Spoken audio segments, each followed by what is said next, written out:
the market's just going to stagnate, I might be better off, even if I don't want to increase my position size over 35,000, I could drop my butterfly size down, just go very, very wide and have a deep in the money call and play it that way.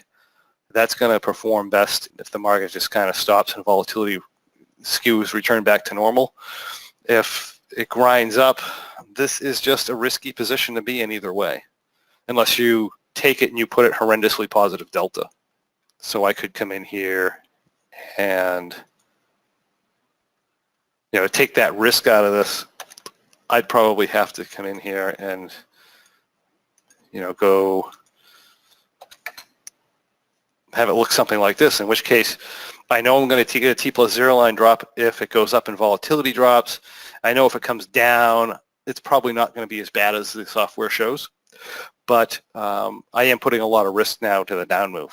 In other words, I'm going against what the marketplace is telling me. I'm putting a lot of money in my trade, right? Interesting ways that you can adapt these.